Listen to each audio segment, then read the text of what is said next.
Aries, you are launching your life purpose, and this is a major launch. I talked about this before, and I'll say it again. Aries are out of a job in the new era because in the age of Aries, you were conquerors.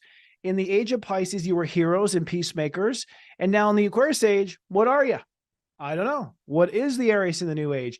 It might be the influencer. It might be the motivator. It might be the person that gets things started. But you are developing a new life purpose of what is meaningful and important to you this week. And you are signing off on it on Monday and committing to it. And you are putting into motion on Tuesday.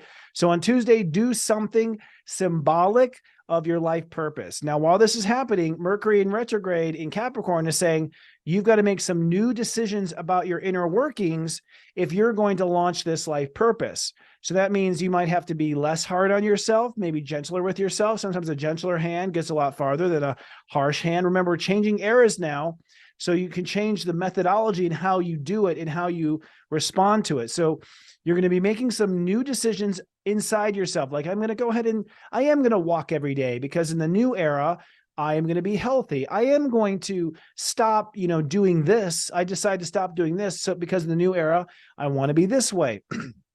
And by the way, that's going to lead to career change in January. We'll talk about that in January, but career change for Aries is in January.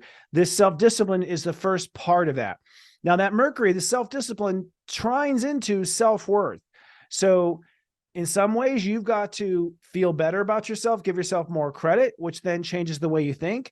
In some ways, you change the way you think, you get rid of negative thinking, suddenly you feel more valuable. So you're sort of tweaking it on both ends. In some ways, you got to change your thoughts. In some ways, you got to change your values, but you're changing both thoughts and values with that trine. And that trine is all week, by the way. It's all week. It's for a full 10 days, the trine, as far as how it's impacting. It just comes to an apex, as we call it in our world. I was looking for it. Our industry. That was the word my mind was going for in Mercury retrograde. But at the end of the day, let's move forward. I just lost out with Mercury retrograde. I can't think what the thought was. Venus opposing Uranus.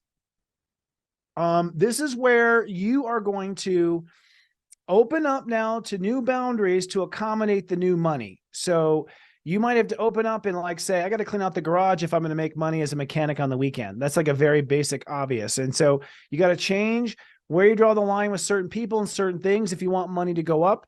This would definitely mean maybe tightening the belt of expenses for sure, like deciding to stop investing in something and invest in something else. That would also be for sure, some of the obvious things there, but you're basically finessing where you change the boundaries and then how's that change your earning or manifest potential. But overall, Aries are about to launch in a whole new way in 2024. And I, for one, am excited for you. It's serious.